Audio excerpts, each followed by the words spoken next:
Doctor Khandakar Abdullah Jahangir রাহিমাহুল্লাহর নাম শুনতেন আপনারা? আহারে কি দরদ মাখা কথা তিনি বলেছেন। কবর পূজারী, মরা মাজার পূজারী, তার মরা বাবার কবরে সেজদা দিয়ে আধা ঘন্টার নিচে লোকটা মাথা তোলে না, কত ভক্তি নিয়ে কান্নাকাটি করে, চুমা খায় মরা বাপের কবরের পায়া। আর আল্লাহর ইবাদতকারী আল্লাহকে সেজদা দিয়ে সুবহান রাব্বিল আযীম দুইবার পড়ার সময় নাই, আগেই রুকু থেকে উঠে গেছে, আগেই সেজদা থেকে উঠে গেছে। এটা কি ধরনের কথা? রাগ করতেছেন? তাহলে সালাতটাকে সুন্দর করার দরকার আছে কিনা? সালাতটাকে যদি সুন্দর করেন ইনশাআল্লাহ মানুষ এই সালাত তার পরিবর্তন আনবে। তাই তো আমরা বলি আপনাদের, যেই সালাত আপনাকে দুনিয়াতে পাপাচার থেকে ফেরাতে পারলো না, এই সালাত আল্লাহর সামনে আপনি দাঁড়াবেন কিভাবে? বোঝা কি যাচ্ছে? এইবার আসেন, ওমা কানা লিবাশারিন আন ইউকাল্লিমাহুল্লাহ ইল্লা ওয়াহইয়ান আও মিন ওয়ারাই হিজাব আও ইউরসিলা রাসূলা। আল্লাহকে কি দুই চোখ দিয়ে দেখা যায়? না। আরে ভয় পায় না কি? বুঝলাম না। লা তুদরিকুল আবসার ওয়া হুয়া ইউদরিকুল আবসার। আল্লাহ লোকচক্ষুর আড়ালে তিনি আছেন, তবে সরাসরি দুই চোখ দিয়ে, চামড়ার চক্ষু দিয়ে তাকে দেখা যাবে না। জান্নাতে আমরা আল্লাহ সাক্ষাৎ পাবো, তবে দুনিয়ার চোখ দিয়ে আল্লাহ দেখা যায়, এই কথা যে বলে সে মিথ্যুক। বোঝা যাচ্ছে না? তাহলে আপনি পাল্লা পাল্লি করে বলতেছেন এত অমুক হুজুর, অমুক ইমাম, অমুক পীর সাহেব আল্লাহকে 80 বার দেখছে, 90 বার দেখছে, সাক্ষীকে মিথ্যা কথা বললেন কেন? দাঁড়ান ভুলে যাবো না একটা ঘটনা। একজন ডক্টর, আমি এমন ভাবে বলবো যাতে আপনি বুঝতে না পারেন যে সে কে, তবে এটা বাস্তব কথা। লক্ষ জনতার সামনে প্রায় বা 1000+ মানুষের সামনে তিনি ঠান্ডা মাথায় বলতেছে, আহমেদ রেফাই, কি নাম বললাম বলেন তো? নাম শুনেছেন? আহমেদ রেফাই, তিনি চলে গেছে নবী সাল্লাল্লাহু আলাইহি ওয়াসাল্লামের কবরে। ওরা তো কবর বলে না, বলে হলো রওজা শরীফ, বলে না?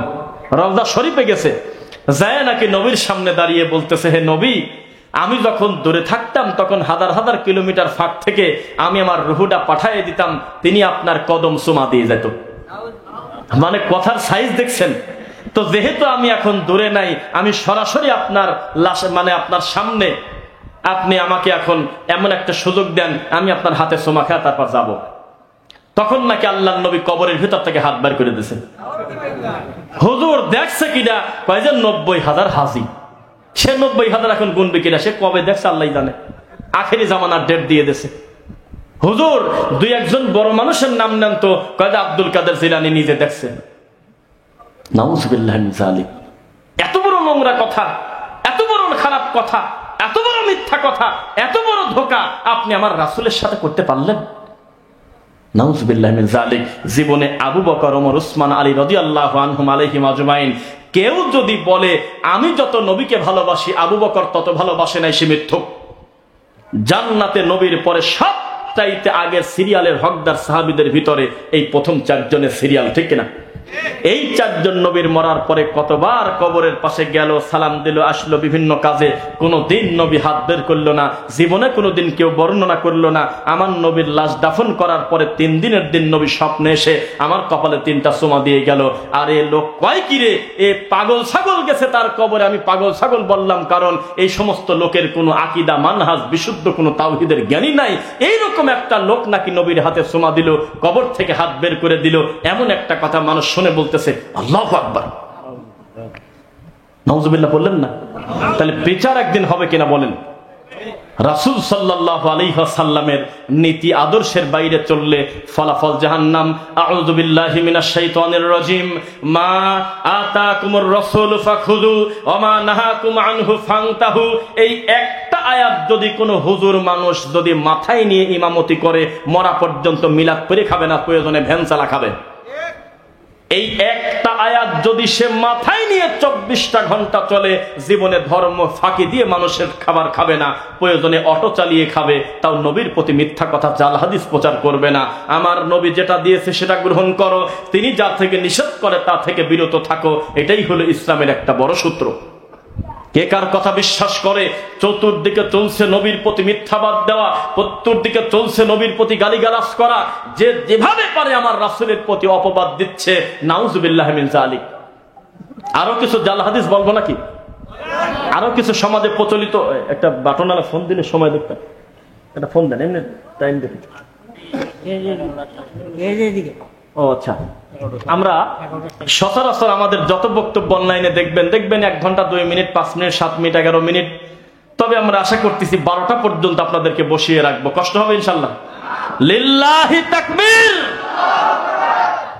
সংখ্যা যাই হোক, তবে জোশ আছে আপনাদের জোশেই তো আপনারা তাকবীর দিয়ে অনেক মিথ্যাকে হক বানিয়ে দেন। বক্তাও বলে ঠিক কিনা বলো, কেন ঠিক কিনা এরা বোঝে কিভাবে? এ কোন জ্বালা? ঠিক হলো কোরআন, ঠিক হলো নবীর হাদিস। আমার আর আপনার ঠিক বলা ঠিকও হতে পারে, ভুলও হতে পারে কিনা? তবে আমরা বলি মনোযোগের কারণে, হয়তো আল্লাহ আমাদের ক্ষমা করুন, আল্লাহুম্মা আমিন। এবার আসেন, আল্লাহর পক্ষ থেকে আমরা পেয়েছিলাম, আল্লাহর পক্ষ থেকে আমরা পেয়েছি কোরআন মাজিদের কাহিনী, কত সুন্দর কিচ্ছা। আর আপনার পীর সাহেব বলতেছে আজকের জামানায় কোরআন নাজিল হলে আমার বাপ দাদার নাম কোরআনে থাকতো। এখনো পর্যন্ত তার কোন মুরব্বী জুতা পিটা তাকে করে নাই যে হাত দেশে কোন জায়গা। কথা বলে না নাকি? যখন পীর সাহেব বলছে মুখ দিয়ে যে বিচারের মাঠে আমার বাপ দাদা জাহাজ নিয়ে রওনা দেবে, সেদিন তাকে প্রকাশ্যে বলতে হতো এই মুহূর্তে কালেমা শাহাদা পড়ে তাওহীদের স্বীকৃতি দিয়ে এখন নতুন করে মুসলিম হও। হাত দেশে কোন জায়গায়? কিছুই বলে নাই, বরং আরো শের ছাড়তেছে আর বলতেছে আমরা তো ওইভাবে বলি নাই, একটু মস্কারা করলাম আল্লাহর সাথে আর কি। নাউজুবিল্লাহ মিন যালিক। বইতে লিখে রাখছে আল্লাহর সাথে কি জিজ্ঞাসা করব তার আন্দাজ নাই। এইরকম নোংরা কথা বলে আল্লাহর উপরে যাদের আকীদা, তারা মাহফিল করলে যে পরিমাণ লোক হয়, লোকের কথা বললাম না, তবে যে পরিমাণ গাড়ি হয়, ওই গাড়ি মহাখালী, গাবতলী, আব্দুল্লাহপুর বাস টার্মিনালে এত গাড়ি নেই। ওমা ইউমিনু আকসারুহুম বিল্লাহ ইল্লা ওয়াহুম, কারোরই মুখস্থ নাই। ওয়ামা ইউমিনু আকসারুহুম বিল্লাহি ইল্লা ওয়াহুম মুশরিকুন। তারা অধিকাংশ ঈমান আনে নাই তা বলবো না, ঈমান এনেছে, তারপরেও তারা শিরক করে, মুশরিক। বোঝা কি যাচ্ছে? মক্কার কাফেরকে পর্যন্ত যদি বলা হতো আসমান বানিয়েছে কে রে, জমিন বানিয়েছে কে, তোমাকে বানিয়েছে কে, তারা বলল জিজ্ঞাসা করার দরকার কি, লা ইয়াকুলুনাল্লাহ, আল্লাহই বানাইছে। আর আমার দেশের হুজুর যার ভিজিট হলো 50,000 টাকা, এই হুজুর মরা পীরের টয়লেটের পানি খায় আর বলে আমি যেহেতু বক্তা, আমি নিজে প্রমাণ পাইছি এই পুকুরের পানি খালি গলা টন টন করে আওয়াজ হয়, কোনোদিন গলা ভাঙে না। দেখছেন আপনারা? দেখছেন না? রাত 1টা 2টার সময় পানিতে নেবে, এই মরা পীরের পুকুরের পানি খায় আর বলে এই পানিতে বরকত আছে, এই পানিটা খাওয়ার কারণে ওয়াজ করলেও আমার গলা ভাঙে না কোনোদিন। এইরকম মানুষ যদি সমাজে থাকে, এই সমাজে আলেমদের প্রতি গজব আসবে না কেন? এটা তো সবার একটা আমানত ছিল, তাকে সংশোধন করে দেওয়া, তাকে স্বীকৃতি দিয়ে তাকে প্রকাশ্যে তাকে আইনের আওতায় আনা, ঠিক কিনা বলুন? প্রকাশ্যে মানুষের সামনে মিথ্যা ছড়াচ্ছে, মরা পীরের কাছে গিয়ে বলতেছে বাবা কেবলা যান, আমি অমুক বলতেছি, এই কয়েকটা ছেলের সামনে দাখিল পরীক্ষা, এসএসসি পরীক্ষা, আপনি একটু ভালো রেজাল্টের ব্যবস্থা করে দিয়েন।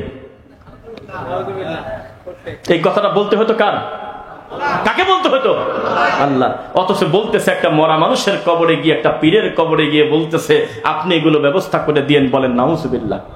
এবার আপনাদেরকে আমি বলি, আমাদের প্রতি আপনাদের যত অপবাদ থাক, এই পৃথিবীতে আমাদের একটা সালাফি মানহাজের অনুসারীকে দেখান যিনি পীর দাবি করে, যিনি একটা খানকা করে, যিনি 3 তালা গম্বুজ করেছে তার মরা বাপের কবরকে, আর সেখানে মানুষ মানত করে, সেখানে মানুষ সেজদা দেয়, সেখানে মরা কবরে সোমা দেয়। একজনের নাম বলেন। হ্যাঁ, মাজারটা কার? আচ্ছা, এইটাকে এই বৈঠকে বসে আপনি ক্লিয়ার করতে পারবেন? আমি তাকে দেখবো যে আহলে হাদিস নাম নেয়, অথচ এই উঁচু কবরটা তারা করে রাখছে। আমি একটু জানতে চাই তারা কারা। যদি তারা করে তাহলে সরাসরি আল্লাহর রাসূলের আহলে হাদিস না, এটাকে প্রমাণ হয়ে গেল। অনুষ্ঠান হয়েছে না, না, এটা কারা করছে এটা আপনাকে বলতে হবে। হ্যাঁ, তো কি বলবেন? জবাব দেন। আলহামদুলিল্লাহ, আমাদের কনফিডেন্স লেভেল খুব হাই। আহলে হাদিসের বাচ্চা মানুষ হিসেবে অন্য ভুল ভ্রান্তি আমাদের হয়তো আছে, তবে শিরক করে এত বড় অপবাদ কেউ এখনো দিতে পারে নাই, শিরক করে না তারা, কবরে সিজদা দেয় না। ওয়ালা তাজআলু কবরি ঈদা, নবী বলেছে খবরদার আমার কবরকে তোমরা অনুষ্ঠান বানায়ো না, ঈদের মতো উদযাপন করো না। ওয়ালা তাজআলু বুয়ুতাকুম কুবুরা, খবরদার তোমাদের বাড়িকে কোনোদিন কবরস্থান বানায়ো না, মানে বাড়িতে মাঝে মধ্যে সালাত আদায় করো, বা সালাত আদায় করো, ফরজ বাদে নফল সুন্নাহ পড়া যাবে বাড়িতে, বুঝছেন? আর আমাদের প্রতি একটা বড় অপবাদ তো দেয়, কয় যে আহলে হাদিসরা সুন্নাত পড়ে না, সৌদির লোক বলে সুন্নাত পড়ে না। চামড়ার মুখ থাকলে এভাবে মানুষের প্রতি অপবাদ দেয়? ফরজের বিষয়ে আপনি তাকে বলে দিতেন কোনো অসুবিধা নাই, একটা লোক নফল পড়লো কি পড়লো না ধারণা করে তাকে বলে দিলেন, হতে পারে সে বাসা থেকে সুন্দর করে নফলটা পড়ে তার দোকানে পড়ে তার কর্মস্থানে পড়ে লোকটা চলে আসছে, আবার সালাম ফেরায় বাকি সুন্নাত সে তার জায়গায় গিয়ে পড়বে, নেকি কমাবাদ দিয়ে নেকি আরো বেশি হবে। আপনি কোথায় আছেন? হ্যাঁ, কে তাকে জবাব দিবে এই কথা? আমাদের সমাজে আমাদের প্রতি এমন অপবাদ। লক্ষ্মীপুরে একটা ছেলেকে কয়েকদিন আগে জোরে আমিন বলার কারণে পিঠের পর বাড়ি কণ্ঠনালী দিয়ে বুকের হাড্ডি ভেঙে ফেলেছে। আমার কাছে মোবাইলে ভিডিও আছে, কেউ কেউ দেখছেন? ও দেখছেন? ও বেদাতি, তুমি এই কারণে বেদাতি যে তুমি নবীর দুশমন। বিদাতি কোনোদিন ভালো মানুষ হতে পারে না, ভালো মানুষ না জন্যই তো সে বিদাত করে, ভালো মানুষ হলে তো বিদাত ত্যাগ করেই ফেলতো, ঠিক কিনা বলেন? আচ্ছা, এখানে আহলে হাদিস সমাজ কয়টা মসজিদ আছে? এক সিরিয়ালে, একই সিরিয়ালে 4টা। আচ্ছা, আমাকে একটু মুরব্বীরা কথা বলেন আর আলেম সাহেব বলবেন, শায়েখ বলবেন যে অন্য একটা সমাজে অন্য মানহাজের লোকের কাছে বিয়ে হয় নাই ছেলের অথবা মেয়ের, এরকম কি আছে সমাজে? হতে পারে না? যে মেয়েকে যেখানে বিয়ে দিয়েছে তারা হানাফি, এটা কি দোষের কিছু? ওদের কাছে দোষ। ওরা মাঝে মধ্যে বলে, সবাই না, বলে যে আমাদের সাথে নাকি বিবাহ হয় না, আমাদের পিছনে নাকি নামাজ হয় না, বলে। কিন্তু আমরা এই কথা বলছি কোনোদিন? তবে বলছি, কোন হুজুর যদি বলে আল্লাহ আমার কলবের ভিতরে, আর যদি সে বিশ্বাস করে নবী হাজির নাজির, আর যদি তাবিজ কবরের সাথে থাকে, আর কবর কেন্দ্রিক যদি শিরিকের সাথে থাকে, মরা পর্যন্ত তার পিছনে সিজদা দিলে সালাত হবে না। কিন্তু স্পেসিফিক আমরা কাউকে বলি না যে অমকের পিছনে নামাজ হবে না, আমরা বলছি। কিন্তু তারা বলে, এবার আপনাকে বলি, তো ওই এলাকায় যেখানে মেয়ে বিয়ে দিয়েছেন, তো মেয়ের বাপ আপনার কি হয়? শ্বশুর আপনার কি হয়? বিয়েই না? বুঝে কথা বলেন, বিয়েই তো। বিয়েই আসছে আপনার এলাকায়, তো সমস্ত লোক মাগরিবের টাইমে ওয়ালা দল্লিল শোনার পর বলছে আমিন, কিন্তু আপনার বিয়েই আপনার সাথে দাঁড়ায় জোরে তো দূরের কথা, আসতে তো দূরের কথা, কিছু কই নাই। এই জন্য সালাম ফেরায় এই সমাজের লোকের কাছে তার জবাবদিহি করা লাগছে। বলেন তো দেখি, সাহস থাকলে। একটা লোক তাকে কটু কথা বলেছে, বলি দেখি, শোনেন। সমস্ত লোক বংশীয় আহলে হাদিস হোক আর যাই হোক, তারা কিন্তু সালাফি মানহাজের হলে তারা কিন্তু পায়ের সাথে পাওটা জমা ধরে সালাত পড়ে। কিন্তু বিয়ে এসে রাগ করে হোক, যেভাবে হোক, জিদ করে, যেহেতু তারা হানাফি, তাদের দাবি পাঁচ সাথে পাও লাগালে আমাদের জাত গেল। এটা ব্রাহ্মণ সিস্টেমের কারবার। তো একটু ফাঁক করে দাঁড়াইছে, বিয়ে যত পাও আগায় ও তত আরো টান মারে, আছে কিনা? টান দিয়ে এক হাত ফাঁক করে দাঁড়ায় সালাত পড়ছে। সালাম ফেরানোর পর ইমাম সাহেব তাকে বলছে, আপনি কে? আপনি এলাকায় ফিতনা করছেন, সবাই আমরা পাঁচ সাথে পাও লাগাই, আপনি লাগালেন না কেন? একটা মায়ের বেড়া থাকলে হাত তোলেন দেখি। কেউ আপনাকে বলছে এমন কথা? কিন্তু এর বিপরীতে আমাদের ভাইয়েরা কাউকে গালিও দিল না, মারলেও না, কাটলেও না, খালি ওয়ালা দল্লিন বলার পর বলছে আমিন। এই কাজ এটা নবীর সুন্নাহ, আপনি না করলে আপনার নামাজ হবে না, এমন কটু কথা আমরা জীবনে বলি নাই। এটা নেকির কম বেশের ব্যাপার। আপনার যদি মনে হয় আমি পড়বো না, ভিন্ন কথা, কিন্তু যেই লোকটা পড়ে তাকে আপনি বলতেছেন উনি হলো ইহুদির দালাল। আপনি একটা মানুষ, আপনাকে যে আমি বলি যে আপনার মতো মুফতির চাইতে ইবলিস খুব একটা বেশি খারাপ না, কাছাকাছি। প্রত্যেকটা মুফতি আমাদের দেশে বিদআতপন্থী, এরা হলো ইবলিসের এক একটা এজেন্ট। ওই যে আপনার সারের ডিলার থাকে না, এরকম ডিলার বসায় রাখছে। আল্লাহ নবীর সুন্নাতকে ব্যঙ্গ করাটাই যেন তাদের ধর্ম। আমরা বুকে হাত বেঁধে সালাত আদায় করি, এই জন্য আল্লাহ রাসূলের সালাতকে ব্যঙ্গ করার জন্য আমি দেখাবো না, আমার ভয় আছে আল্লাহ। ভিতরে খুব খারাপ লাগে, আমার খারাপ লাগে, আমি আল্লাহকে ভয় করি, আমি এই নোংরা কাজ করতে পারবো না। একটা বড় মুফতি, শত শত মুফতি বুকের গলার উপরে হাত বাঁধি বলতে ব্যঙ্গ করে আর বলতেছে ওরা এইরকম করে হাত বাঁধে, অথচ হাজার হাজার মানুষ বসে আছে তার সামনে। এত বড় জায়গার ইমাম। বাংলাদেশে এই বেদাতি মুফতিরা বলে বাংলাদেশে উনি নাকি সবচেয়ে বড় আলেম। সেই লোকটা কয়েকদিন আগে প্রবাসীদের ব্যঙ্গ করছে, দেখছেন কি বলছে? আপনি বলেন যাতে আমার দোষ না হয়। বলছে তোমরা যাও হলো রিয়াল আনার জন্য, সৌদি আরবে যাও রিয়াল আনতে, আমিন নিয়ে আসো কি কামে? এটা একটা মুফতির মুখের ভাষা? এটা কপাল খারাপ আমাদের, তাকদির খারাপ আমাদের। আমাদের 90% মুসলমান, আপনি বলেন কোন লজ্জা? আমি তো এই কথাই বলে মরি। বলেন কোন সাহসে আপনি? যতদিন পর্যন্ত আপনার দাদার উঁচু কবর পিটায় সমান করতে না পারবেন, ততদিন নিজেকে ভালো মুসলিম দাবি করেন না। যতদিন বাড়ি থেকে বাচ্চাদের গলা থেকে কোরআনের আয়াত দিয়ে সম্মিলিত তাবিজ কেটে ফেলতে না পারবেন, ততদিন সুস্থ আপনি কথা বলেন না কোনোদিন। যতদিন আপনার বাড়ি থেকে পীর ফকিরের নীতি দূর করতে না পারবেন, ততদিন নিজেকে ভালো মুসলিম দাবি করেন না কোনোদিন। আকীদা এক, মানহাজ এক, সব এক, ফাদাইলে আমল এক, ফাদাইলে সাদাকাত এক, একই জায়গা থেকে সবকিছু পেয়েছেন। তারপরেও আজকে দুই গ্রুপের মারামারি এমন একটা পর্দায় গেছে যে পরিস্থিতি খুব জটিল ঢাকাতে। এটা কেমন কথা?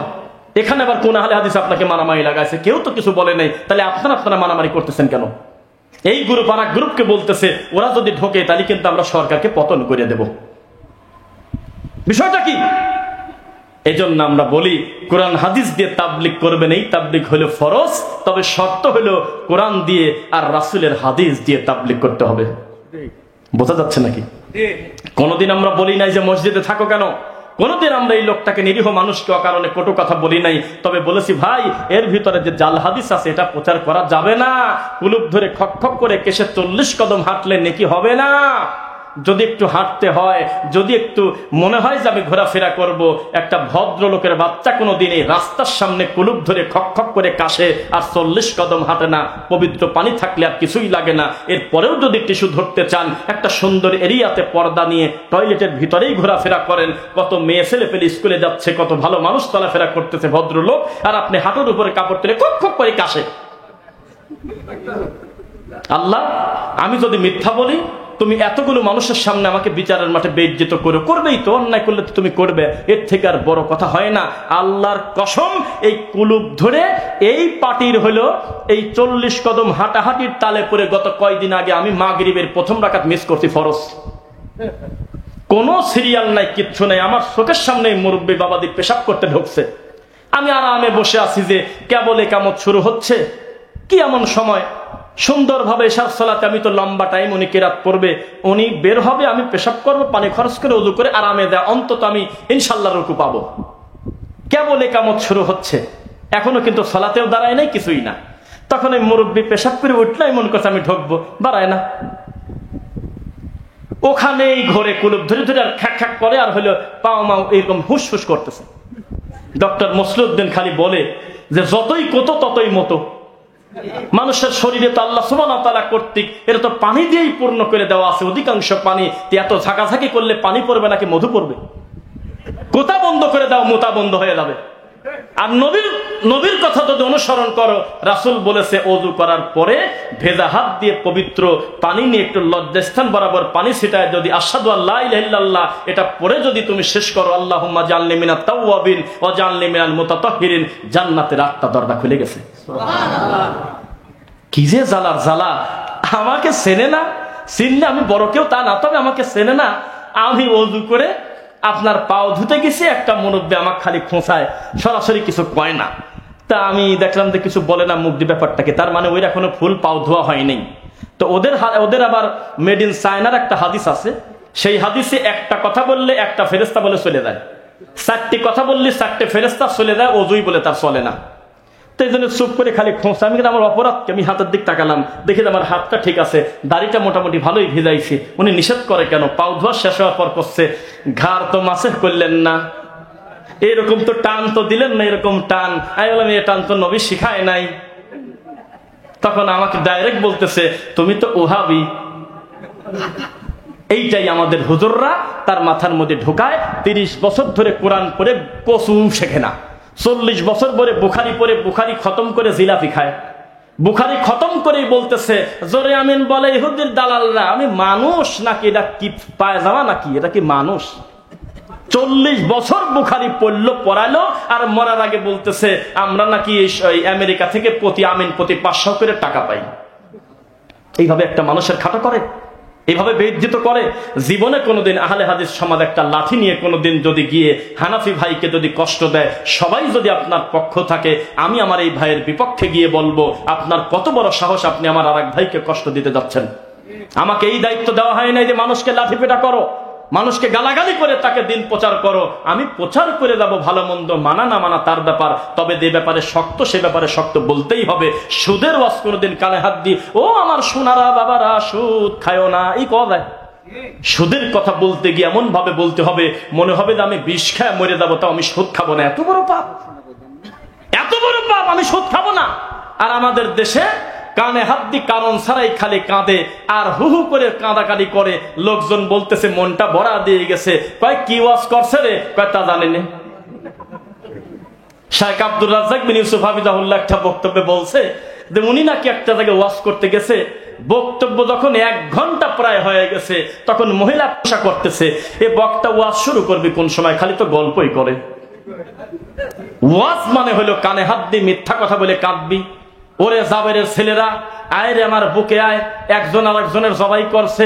আব্দুল কাদের জিলানির বাপের বড়ই খাওয়ার গল্প, হাসান বসরি রাবেয়া বসরির প্রেমের কাহিনী, তারপরে জান্নাত পুরানোর গল্প, তারপর আব্দুল কাদের জিলানির সাপের মুরিদ করার গল্প, মিরা জামান নবীকে খাজা মঈনুদ্দিন নাকি ঠেকায় দিল নাকি, এই সমস্ত রামায়ণের মিথ্যা গল্প নিয়ে এসে কানে হাত দিয়ে কান্নাকাটি করে। আর লাস্টে বলতেছে যেহেতু টাইম পার হয়ে গেল, 2 ঘন্টা হয়ে গেছে, আগামীবার দাওয়াত দিলেই শেষ ডেলিভারি দেব। এটা হলো বক্তা, এটা হলো ওয়াজ। অথচ একটা জালসায় অন্তত এই কথাটা আপনি মুখ দিয়ে বলতে পারবেন। রফিক বিন সাইদ আসছিল, আমাকে দরুদের ব্যাপারে একটা হাদিস বলছিল, আমাকে টাকনোর উপরে কাপড় পরার একটা কথা বলছিল, পুরুষ মানুষের গলায় স্বর্ণ নেওয়া যায় না, আমাকে সর্বদা বলছে রাসূল সাল্লাল্লাহু আলাইহি ওয়াসাল্লামের সুন্নাহ মোতাবেক চলতে, মুখে দাড়ি রাখতে, সালাত আদায় করতে, কোরআন মাজিদ থেকে ওয়াজ করতে, নিজের সন্তানদেরকে দাওয়াতি কাজ করতে, অন্তত 10টা জিনিস আমি শিখছি। কিন্তু অমক ইহুদির দালাল, অমককে ধরো মারো কাটো, এটা কোন ধরনের ওয়াজ? আর আমাদের দেশে 2 ধরনের ওয়াজ খুব খায়, এক গরম, একবারে নরম। যারা তসবিহ হাতে করে একবারে ঘরে ঢুকে গেছে তাদের বক্তব্য ভালো লাগে, আর যারা চিৎকার দিয়ে বলে ঠিক কিনা বলো, তারা হলো জাতির আল্লামা। নাউজুবিল্লাহি মিন যালিক। সাবধান, প্রত্যেকটা কথার হিসাব হবে কিনা। এত বড় বক্তা, তিনি আকীদা শব্দ বলে হাদিস কোরআনে খুঁজে পাচ্ছে না, বলছে নাকি? ঠাট্টা করতেছে, ব্যঙ্গ করতেছে, আকীদা বলে ফেক। অথচ আকীদার যুদ্ধ, আকীদার বিশ্বাস, আকীদার দ্বন্দ্বের চাইতে পৃথিবীতে কোনো বড় দ্বন্দ্ব হতে পারে না। আপনার আকীদা, আপনি আব্দুল কাদের জিলানীর দিকে ডাকতেছেন মানুষকে, আমার আকীদা ব্যক্তির দিকে দাওয়াত দিতে হবে না, দাআ ইলাল্লাহ, আল্লাহর দিকে মানুষকে ডাকতে হবে। আপনার আকীদা মরা পীর, বেঁচে থাকতে তার যেমন ক্ষমতা ছিল, মরার পরে তার ক্ষমতা বেড়ে গেছে। আমার আকীদা হলো মরে গেছে শেষ, ভালো মন্দর হিসাব আল্লাহর কাছে পৌঁছে গেছে, আমরা চাইবো যা দরকার আল্লাহর কাছে। আপনার আকীদা হলো আমি হজ করতে যাচ্ছি কাবাতে না, আমি যাব সোনার নবীর রওজা জিয়ারত করতে। আমি বলবো যে জি না, আপনার মাকসাদটা সুন্দর হলো না। আপনাকে বলতে হতো আমি আল্লাহর কাবা ঘরে যাচ্ছি, আমি হজ করতে, আমার উপরে আল্লাহ ফরজ করেছে, অথবা আমি ওমরাতে যাচ্ছি, ওখানে যাওয়ার পরে না মসজিদ নববীতে সালাত পড়বো, সে কারণে। বোঝেন না মনে হয়? কি কার কথা শুনে 3টা মসজিদ আছে, বাড়ি থেকে নিয়ত করে বের হওয়া যায় যে আমি নেকি বেশির জন্য যাব। 1 কাবাঘর, 2 মসজিদে নববী, 3 বাইতুল মুকাদ্দাস। আর পৃথিবীতে কোনো চতুর্থ মসজিদ নাই যেখানে নেকির কম বেশ করা হয়। কে কার কথা শুনে? আরে 200 কিলোমিটার চলে যাচ্ছে মরা পীরের ওই মাজারে। বোঝা যাচ্ছে নাকি? রাগ করতেছেন? কে কার কথা শুনবে? আমাদেরকে যারা উগ্রবাদী বলে, 1 নাম্বার তারা জাহেল এবং জালেম। ইতিহাস সাক্ষী, আহলে হাদিসরা কোনো হানাফি ভাইয়ের মসজিদ ভেঙে দেয় নাই। কিন্তু আপনি কি করলেন? গত পরশুদিন একটা ফরিদপুরে বিরাট বড় কনফারেন্স হওয়ার কথা ছিল। ফরিদপুরে জানেন কি, অনেকগুলো মাদানী আলেম, ডক্টর আলেম, অনেক বিশুদ্ধ আকীদার ভালো ভালো আলেম, এই বেদাতিরা থানায় যা মিথ্যা অভিযোগ করে বন্ধ করে দিয়েছে। তা কি করবেন বলেন? আগেও যে এখনো তাই, আগেও তো এখনো তাই। মনে রাখবেন, আহলুল হাদিসদের কোনো বন্ধু হবে না, আহলুল হাদিসদের বন্ধু হবে আর এক আহলুল হাদিস ভাই। পৃথিবীতে সমস্ত বিদাতি এক, মুসলিমদের বিরুদ্ধে আল কুফার মিল্লাত ওয়াহিদা, সমস্ত কাফের যেমন এক, আহলুল হাদিসদের বিরুদ্ধে সব বিদাতি এক। কেবল ওরা কামরা কামরি করতেছে, কেবল হলো এক বেদাতি আর এক বেদাতিকে বলতেছে যে তুই কাফের, কেবল এক বেদাতি বলল যেই বিয়েতে গান বাজনা বাজে না সে বিবাহ বলে হারাম। দেখছেন, ওই বেদাতিকে আর এক বেদাতি বলতেছে যে তুই হলো কাফের। ওরা যখন কামরা কামরি করে একে অন্যকে কাফেরের নিচে গালি দেয় না, কিন্তু আহলে হাদিসের মসজিদ ভাঙার সময় সব বেদাতি এক হয়ে যায়। বলেন আমি মিথ্যা বলতেছি? শাহজালালের মাজারে কিন্তু সব হুজুর সেজদা দেয় না, কিন্তু প্রশ্ন যখন আসে তাকওয়া মসজিদ ভাঙা লাগবে অথবা তাকওয়া মসজিদের ভাইয়েরা যখন একটা ভালো ইসলামী সম্মেলন করবে, এটা বন্ধ করতে হবে, তখন সব বেদাতি রাতারাতি এক, অথচ একে অন্যকে কাফের পর্যন্ত বলে। বোঝা যাচ্ছে কিনা? যদি এখন আপনি সরমনাইকে বলেন যে আপনার ডান পাশে আছে এক বোতল বিষ, আপনি কি বিষ খাবেন না কুতুববাগকে ভালো বলবেন? বলবে বিষ খাম মরে যায়, কুতুববাগ খারাপ, আমি ভালো। আর কুতুববাগ দরবার আর এক বাগ দরকার, আর এক পীরের কাছে যায় যদি বলেন ওই পীর ভালো না আপনি বিষ খাবেন, বলবেন আমি বিষ খাম মরে যাই, তাও ওকে আমি ভালো বলতে পারতেছি না। তাদের ভিতরে এত ব্যবধান। কিন্তু আহলে হাদিসের মসজিদ ভাঙো, আহলে হাদিসের জালসা বন্ধ করে দাও, এই কথা যখন ওঠে সব বেদাতি তাকবীর দিয়ে এক হয়ে যায়। রাগ করতেছেন মনে হয়? একটু খোরাক দিচ্ছে আপনাকে, জাগ্রত সালাফি হতে হবে, মৃত সালাফি হয়েন না গো ভাই। একটু প্রভাব বিস্তার করেন, কোরআন সুন্নাহ মোতাবেক মানুষকে চালান। চলতেছে সমাজে খালি মিথ্যার কথা, চলতেছে যে যত বেশি বেদাত আর শিরক করতে পারে।